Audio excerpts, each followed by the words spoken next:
아이가 태어났는데요, 아주 굉장히 명석하고 똑똑한 두뇌를 가지고 또 공부도 아주 잘하는, 그런데다가 또 예의도 바르고 좋은 성품을 가진 그런 아이가, 소년이 있었다는 겁니다.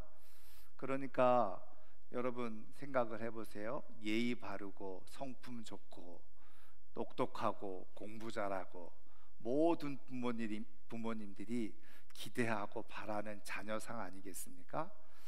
당연히 부모님도 이 아이에 대해서 많은 기대를 가지고 키우게 되어지죠.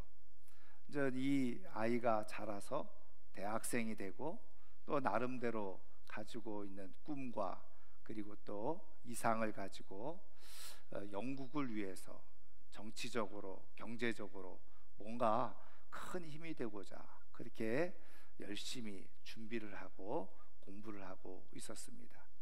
그런데 이제 그의 나이 25살 때에 아버지하고 함께 더불어서 사냥을 나가게 되어졌는데, 그 사냥터에서 아버지가 쏜 총이 잘못 불발이 되어지면서 옆에 있던 이 아들에게 큰 상해를 입히게 된 겁니다. 그래서 그것으로 인해서 두 눈을 상실하게 되어지는, 그래서 시력을 잃게 되어지는 시각 장애인이 되고 만 거죠.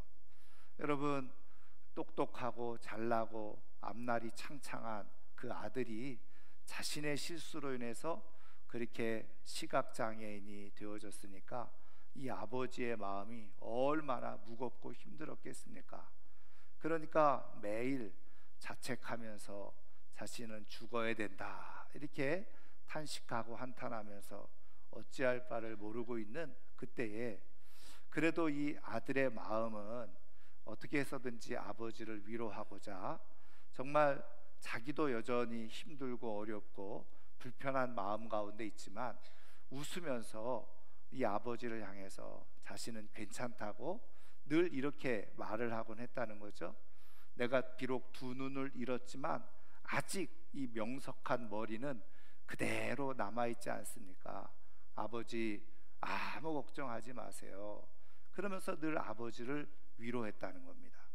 그리고 정말 아무 일 없었다는 듯이 아버지 보는 앞에서 늘 기쁘게, 그리고 또 무엇인가 눈을 잃었지만 시각 장애를 가졌지만 할 수 있는 것들을 해보려고 부단히 애를 쓰게 되어졌다는 거죠. 그런데 이 놀라운 사실은 이 젊은이의 마음 속에서도 왜 절망하는 마음이 없었고 그리고 슬퍼하는 마음이 왜 없었겠습니까? 그럼에도 불구하고 아무 일 없다는 듯이 그저 처음에는 아버지를 위로하기 위해서 그렇게 나름대로 할 수 있는 일들, 그것을 아버지 앞에 보여주기 위해서 애를 쓰고 부단히 노력을 하고, 그러는 가운데 신기하게도 자기 아내 마음속에 정말 놀라운 기쁨이 찾아오게 되어지고 자신의 삶에 대한 희망을 갖게 되어지는 그런 일이 일어나게 되어졌다는 거죠. 그래서 그가 이제 점자를 공부하게 되어지고 더 깊이 이제 공부하게 되어진 겁니다. 그래서 그가 경제학자가 되어지고, 그리고 영국의 국회의원을 지내게 되어지고, 시각장애인으로서 또 최신부 장관까지 역임하게 되어지는 그런 인물이 되어지게 됐다는 거죠. 바로 이 사람이 누구냐?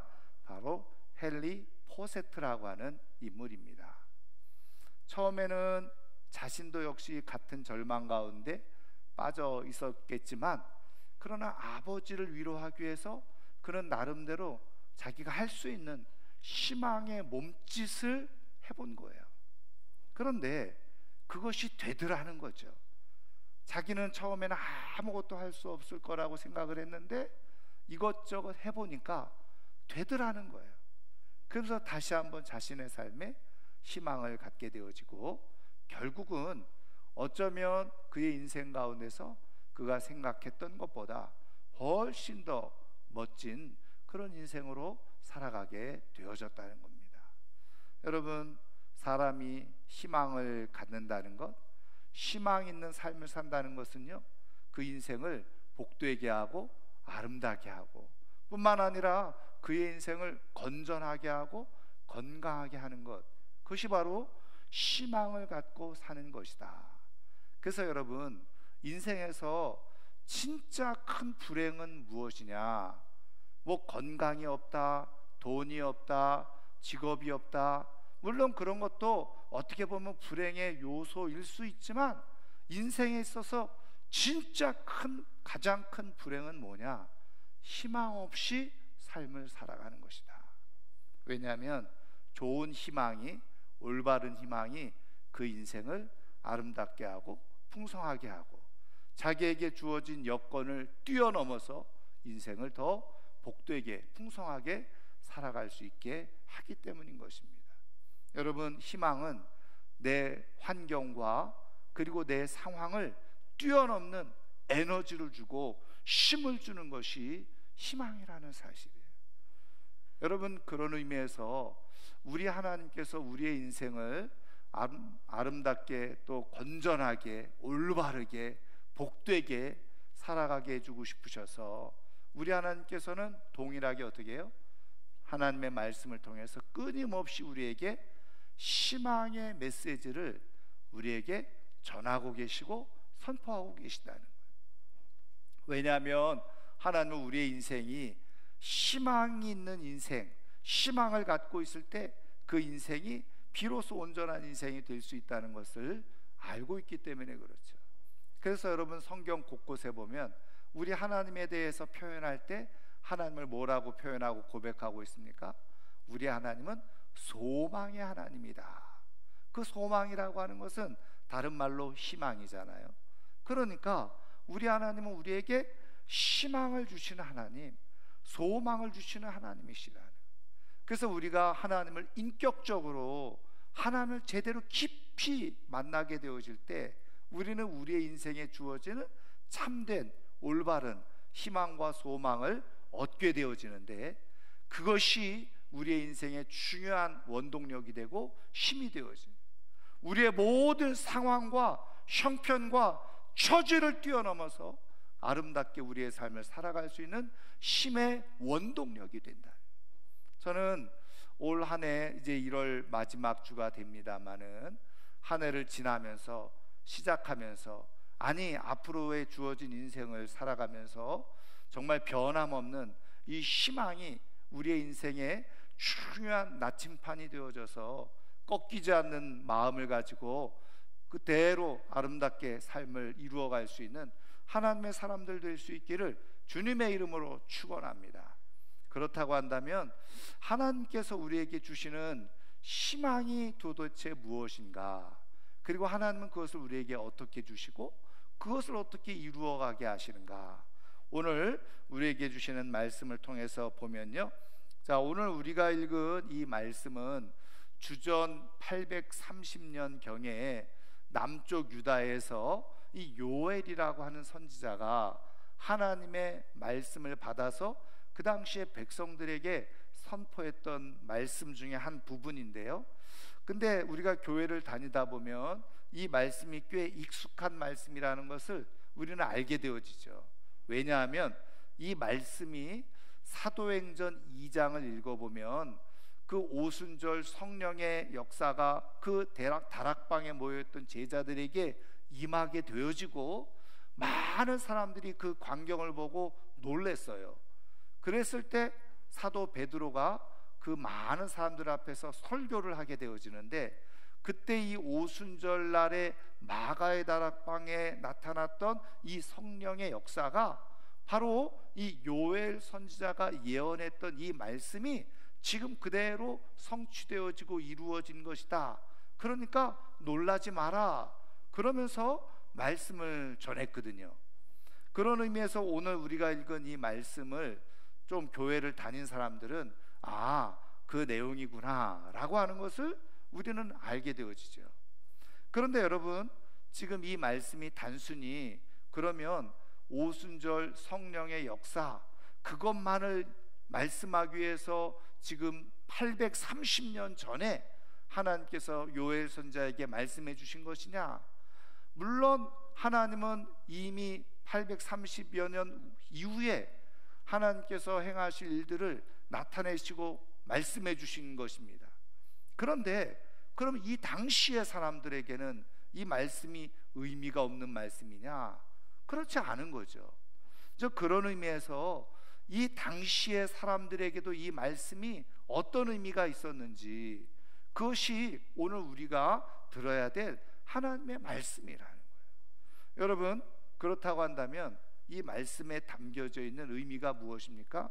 여러분, 오늘 지금 하나님께서 이 유다 백성들에게 요엘 선지자를 통해서 이 말씀을 해주고 계시는데, 그 당시의 배경을, 다시 말하면 역사적인 상황을 조금 우리가 살펴봐야 되는데, 그러려면 사실은 요엘서 1장부터 읽어봐야 돼요.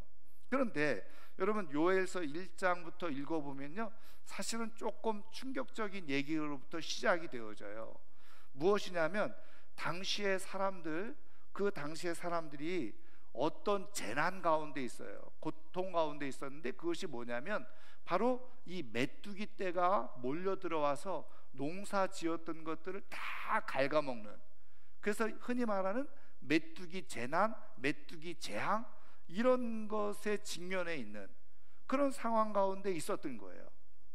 여러분, 우리나라에서는 사실은 뭐 메뚜기 재앙 이런 것들이 별로 피부로 와닿지 않겠습니다만은, 그러나 이 아프리카라든지 이 중동 지역에는요, 이 메뚜기 떼가 실제로 출몰해 가지고 그렇게 많은 농산물들을 다 갉아먹어 가지고 기근이 일어나는 일들이 역사 속에서 수없이 일어났던 기록들이 있는 것을 보게 되어져요. 여러분, 우리가 요즘은 영상도 아주 발달이 돼서 유튜브나 이런 거로요, 한번 메뚜기 떼 영상 그거 한번 쳐보면요, 우리가 상상할 수 없을 정도의 실제 그런 영상들이 있는 것도 우리가 발견할 수 있어요. 근데 역사 속에서 실제로 이런 일이 일어났다는 거예요. 여러분, 실컷 농사 잘 지어서 이제는 먹고 살만하다 했는데 메뚜기 떼가 출몰해가지고 모든 곡식을 다 그냥 잃어버리게 되어졌다. 여러분, 얼마나 난감하겠습니까? 여러분, 요즘같이 과학기술 문명이 발달한 때도 우리가 잘 알고 있는 것처럼 태풍이 한번 올라와가지고 농사 지은 거 다 그냥 무너져 버리면 얼마나 농민들이 많은 탄식을 하고 있습니까? 여러분, 그와 마찬가지라는 거예요.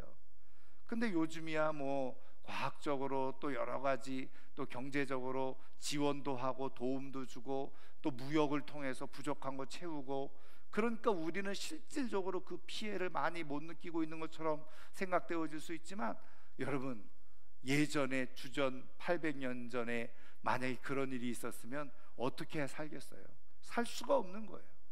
그러니까 모든 소망이 다 끊어진 채 절망 가운데 그냥 땅을 치면서 탄식하면서 그렇게 놓여져 있을 상황 속에서 지금 하나님께서 어떻게 해요? 이 요엘 선지자를 통해서 이 말씀을 해주고 계시다. 그런데 여러분, 이 말씀의 우리가 내용이 무엇입니까? 하나님의 영이 임하게 되어질 때 너희 자녀들은 장래일을 보게 될 것이고 말하게 될 것이고, 또 나이든 늙은 사람들은 꿈을 꾸게 될 것이고, 젊은 사람들은 이상을 보게 될 것이다. 남종과 여종에게 다 이 하나님의 영으로 말미암아서 새로운 희망을 갖게 될 것이다. 그것을 말씀해 주고 있는 거예요.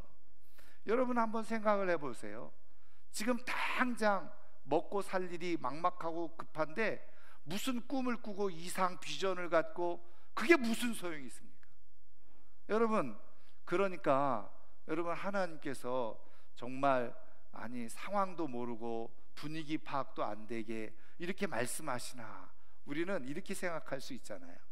그런데 여러분, 오늘 말씀을 전후를 잘 살펴보면 하나님이 그런 의도로 말씀하고 있다는 것, 말씀하고 있지 않다는 것을 우리는 알게 되어져요. 여러분, 지금 이 요엘서 말씀을 읽어보면 이런 재앙과 재난이 너희들에게 주어졌는데 이유가 뭐냐? 결국은 하나님의 말씀을 떠났기 때문에 그렇다는 거예요. 그래서 너희들이 다시 돌아와서 하나님의 말씀을 다시 듣게 되어지고 그 말씀을 지키게 되어지면 하나님께서 우리가 읽지는 않았지만 그 요엘서 2장 18절 이하의 말씀에 엄청난 또 축복을 약속해 주시는 것을 보게 되어져요. 그래서 너희들이 다시 내게로 돌아오기만 하면, 나를 잘 섬기고 내 말씀을 따라 살기만 하면 이른 비와 늦은 비를 너희에게 다시 주고 너희들에게 경제적으로 물질적으로 부족함이 없도록 풍족하게 채워줄 것이라고 하는 약속의 말씀을 해주고 계시는 거예요. 그리고 나서 오늘 우리가 읽은 말씀 28절에 그 후에 내가 내 영을 만민에게 부어주리니 이렇게 말씀해 주고 있는 거예요. 여러분, 그러니까 하나님께서 지금 이 시대에 이렇게 메뚜기 재앙으로 인해서 큰 절망과 고통 가운데 있는 사람들에게 하나님께서 먼저 1차적으로 약속해 주신 말씀이 뭐예요? 하나님의 말씀을 따르면 너희들에게 먹고 사는 거 해결이 되어진다는 거예요.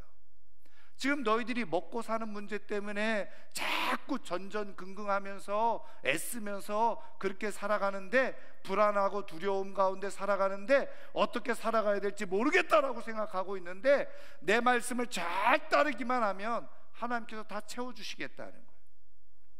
먹고 사는 문제가 중요한 게 아니라는 거예요. 그 다음에 더 중요한 것, 하나님이 말씀하시려고 하는 게 무엇이냐? 너희들 먹고 사는 문제보다도 더 중요한 것이 있는데, 바로 너희들의 인생을 살아가면서 너희들이 살아가야 될 인생의 방향, 너희들이 가져야 될 희망, 그것이 무엇인지를 하나님께서 가르쳐 주시고 말씀해 주고 계시다. 여러분, 왜 하나님께서 이 말씀을 해주고 계시느냐? 여러분, 죄송스럽습니다마는 여러분, 우리나라의 모든 정치, 아니 세계 정치의 중요한 여러분 관심과 이슈는 뭡니까? 한마디로 말하면 먹고 사는 거예요. 그래서 우리만 편하게 먹고 살게 해주는 사람이 있으면 다 그냥 표를 주는 거죠.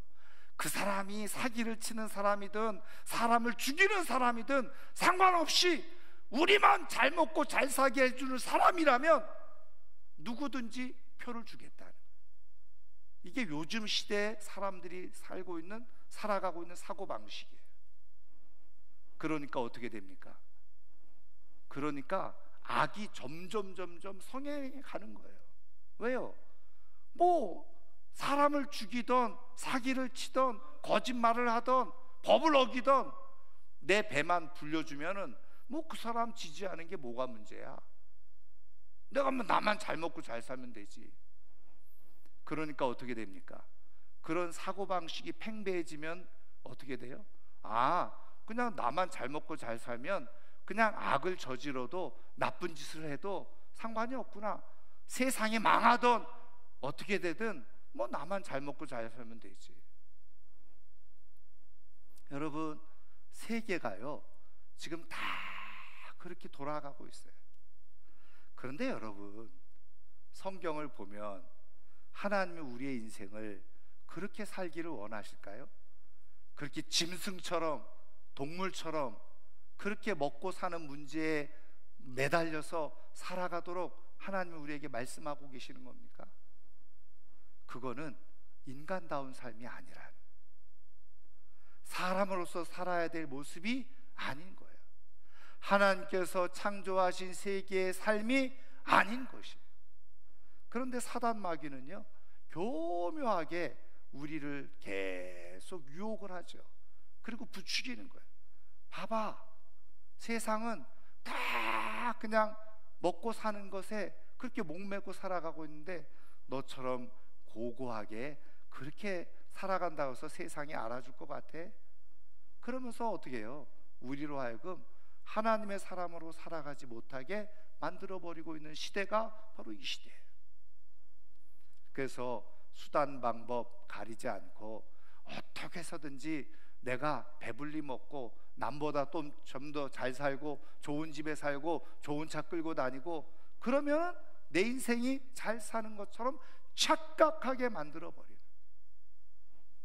그러니까 모든 교육과 관심과 인생의 방향이 그쪽으로 다 기울어져 있는. 여러분, 근데 여러분, 역사를 통해서 알 수 있듯이 그렇게 살았던 우리의 인류의 역사가 제대로 되어 왔나요? 제대로 이 역사가 이루어져 왔나요? 사람들이 다 거기에 관심을 기울이고 그렇게 살아왔을 때 뭔가 인류는 발전해 온 것처럼 보이고 나아진 것처럼 보였는데, 여러분, 아이러니하게도 더 인간성은 황폐화되기 시작하는 거예요. 그 얘기는 무엇입니까? 우리나라에 지금 주어진 현실을 보세요. 여러분, 좀 저도 뭐 그런 세대는 아닙니다만은, 여러분, 우리 앞선 세대 어른들은 정말 치열하게 삶을 살아왔어요. 정신이 없었어요. 그러니까 다른 여유가 없었죠. 곁눈질 할 여유가 없었어요. 왜? 그렇게 살아가야만 살 수밖에 없었던 시대가 있었습니다. 근데 지금은 어떻습니까? 경제적으로 부유해졌죠. 여유로워졌죠. 그러니까 파생되어진 문제가 무엇입니까? 여러분, 사람은 근본적으로 죄성을 가지고 있는 인생이에요. 내가 배부르고 등 땄으면요 100% 다른 생각을 하게 되어져 있다. 그 다른 생각이 뭘까요? 내 쾌락을 쫓는 인생을 살아가게 되어져요. 그러다 보니까 범죄는 더 만연해지죠. 마약 점점 10대까지 퍼져가면서 심각해지고 있죠. 정신들이 황폐해되어지고 있죠. 그래서 우리나라는 세계적으로 자살률이 청소년들도 제일 높은 나라가 되어져 버리고 말았잖아요. 온갖 범죄가 난무하는 세상이 만들어지고 있는 거예요.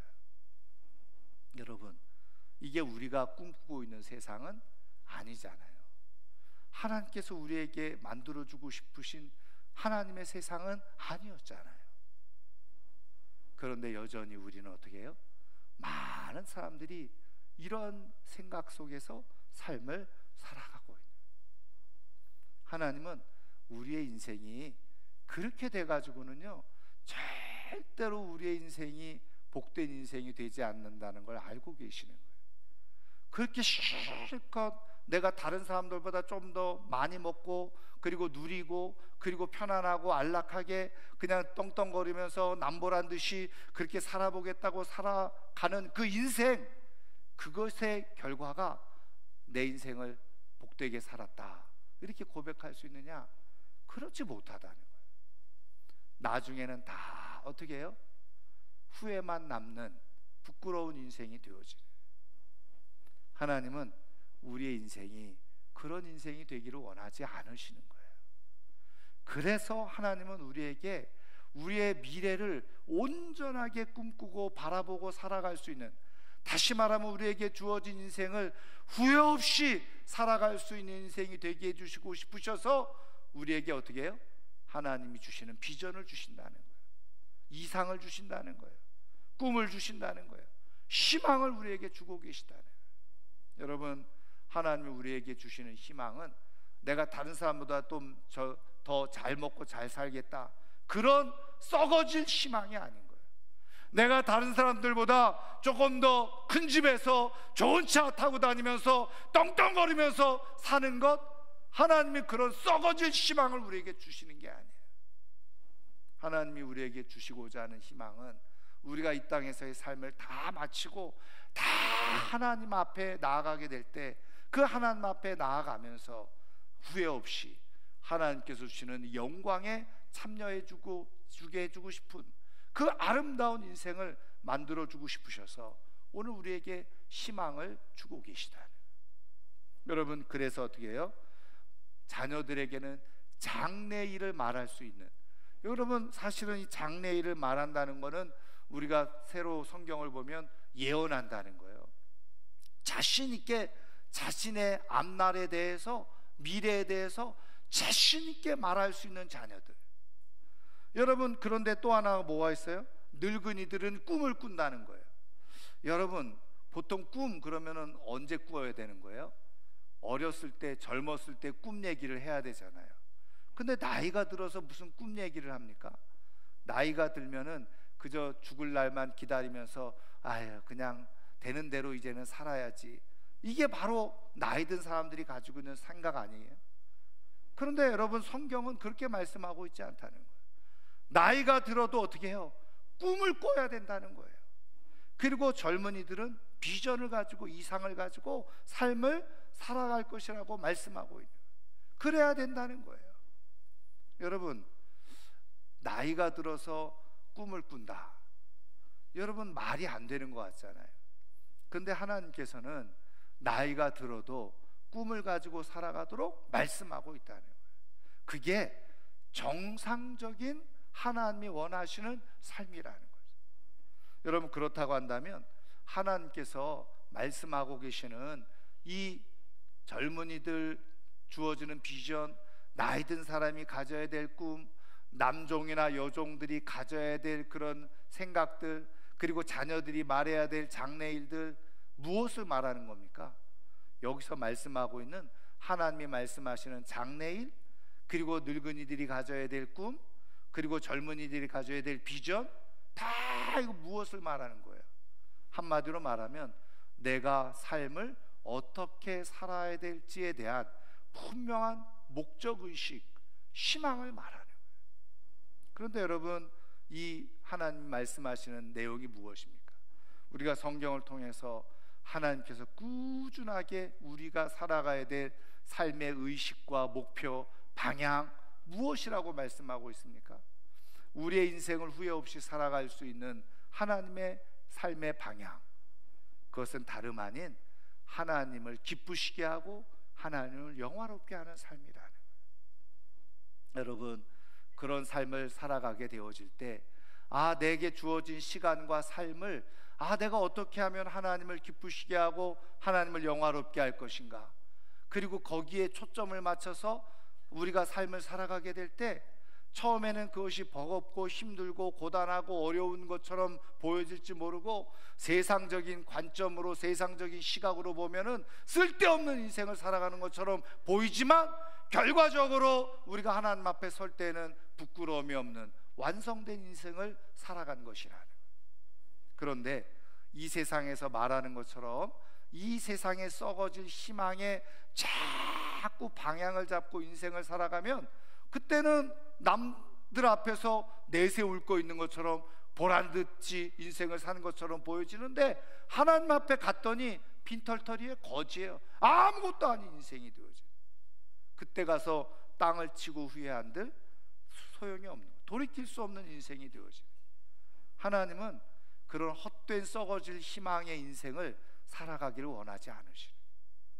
그래서 오늘도 우리에게 우리의 인생을, 미래를 아름답게, 완전하게, 영원히 정말 복되게 살아갈 수 있는 꿈을, 비전을, 이상을 우리에게 주고 계시는데, 그게 무엇이냐? 내가 하나님을 기쁘시게 하면서 삶을 살아가는 거예요. 그래서 여러분, 신명기 8장 3절 말씀에 우리가 너무나도 잘 알고 있는 것처럼, 사람이 뭐예요?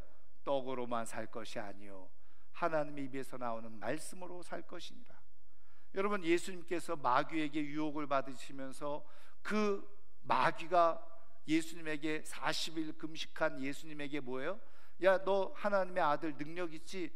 너 배고프지? 이 돌덩이를 가지고 떡을 만들어 먹으면 되잖아. 그랬을 때 예수님께서 인용한 말씀이 뭐예요? 신명기 8장 말씀, 사람이 떡으로만 살 것이 아니라 하나님의 입에서 나오는 모든 말씀으로 살 것이니라. 할렐루야. 여러분, 그게 무엇입니까? 우리의 인생이 썩어질 이 세상에 희망을 두고 살아가는 인생은 결국은 아무 인생이 아니라, 우리의 인생을 올바르게 살아갈 수 있는 비밀은 어디에 있느냐? 하나님의 말씀에 집중을 하고 그 말씀을 통해서 우리에게 주시는 희망을 가지고 우리의 삶을 살아가게 될 때 우리의 인생이 온전한 인생이 되어진다.